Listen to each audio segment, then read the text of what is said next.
Hi there again, this is Brandon Wilmarth with Moore Public Schools, and today we're going to take a closer look at the student experience for Google Classroom. So I've got Joe Student here at morestudents.com. And students, this is your domain name. So all of you have a at morestudents.com, and it's just your username. So Joe Student here signs in with Joe Student each morning on any of the computers, and the default password is whatever your teacher is giving you, and you hit sign in. Now, many of you will actually get a CAPTCHA screen. If you don't know what that is, it basically is just checking to make sure you're not a robot. And once you get past that, all the squiggly letters, you're going to get this confirmation screen. Google's going to ask you to save your password on any district computer. Just hit nope and read through all of this and accept and continue to your account. Now, in order to set up a secure password, you need to have at least 8 characters. So it could be your usual password that you use for everything else, or come up with something that is at least 8 characters. Okay, once you have changed your password again, nope, don't want you to remember me, and make sure that you are signed in correctly by looking up in the upper right hand corner. Now, once you're here, you're ready to go to classroom.google.com. So once you have this, and I'll let you guys look at this for just a moment, classroom.google.com, all you have to do is say, I am a student. Now, of course, verify that you are, in fact, signed in correctly. I think we've already done that, though, so get started using Classroom. I am a student. Now, you should have a code from your teacher, unless you're checking your email, in which case you would just go to your Gmail and then accept that invitation. If you are using a code, like most of you watching this tutorial, just hit the little plus sign right next to your at morestudents.com name and input that code that your teacher gave you. It's not case specific, so you can be capital or lowercase. Once you hit join, hopefully you don't do what I did and enter in the wrong code. Let's try this again. Alright, there we go. We're joining, and I believe this is a first hour English class. Alright, so I'm going to go ahead and get rid of this box. Feel free to watch that and go through that tutorial, but you got me right now. So this is my English 1 Miss Jane Teacher first hour, and this is the only class I'm in. I can tell because if I go over here to this main menu button, I can see that I just have my English 1. If I go to the home, you might even have your teacher's picture right there, and you can see a list of upcoming assignments. You can also see your Google Drive folder directly within Classroom. So if I click on this, and of course Joe Student's a brand new student, so he doesn't have any folders, but if you do have any folders, any files in your Google Drive, you will have all of that directly linked to your Classroom. So I'm going to show you how that really helps out a little bit later whenever you're turning in assignments or collaborating or sharing. All of that to say, you don't have to worry about organizing folders anymore, because in your Drive, it automatically creates a Classroom folder and then a class folder. So all of your assignments from English First Hour will automatically be put here if they are assigned in here. So in fact, let's go ahead and click on our first hour again, and let's say my second hour had Google Classroom as well. I'm going to go ahead and go back to the home and click on this plus sign, and I can put in another code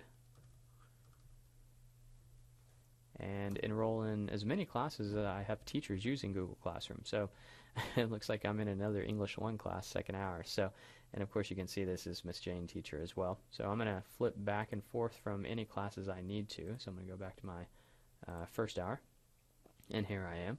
And my teacher has actually given me the opportunity to share with my class.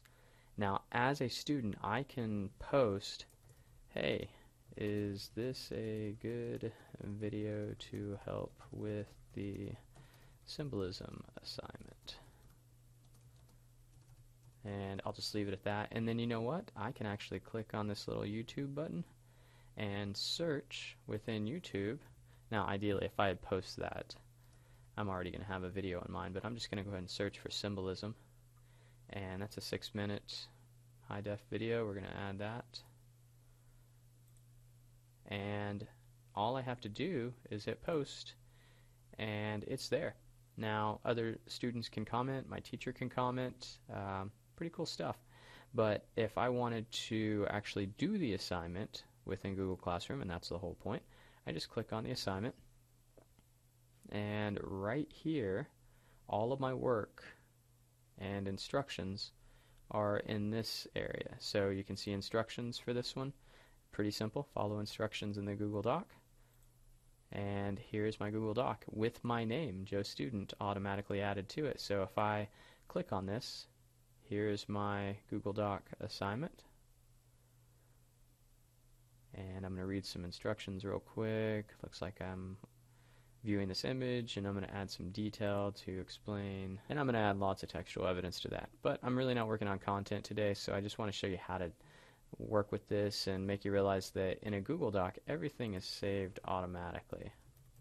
Notice right here it says saving and all changes are saved. So as soon as I type something, it saves it automatically and it's all saved. So if I wanted to and I'm done, I could hit turn in right here and it'd be turned in.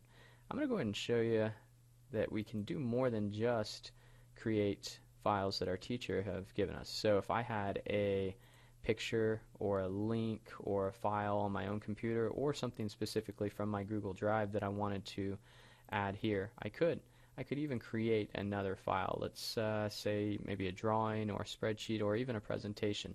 If I wanted to take that presentation or the symbolism assignment and add a presentation maybe for bonus points or something like that, everything that I do within Classroom now has the option of being turned in, and my teacher can see it automatically without me having to share it. So all I have to do is hit turn in. It's going to ask, are these the two files that you want to turn in? And I can even say I added an extra presentation for extra credit. Maybe I get some brownie points, and I'm going to turn it in.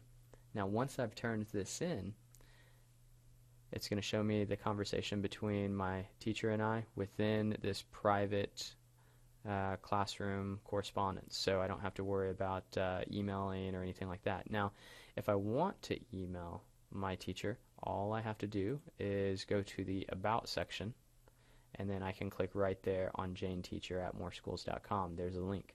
And then again, here in the About section, I also have direct access to my Drive folder.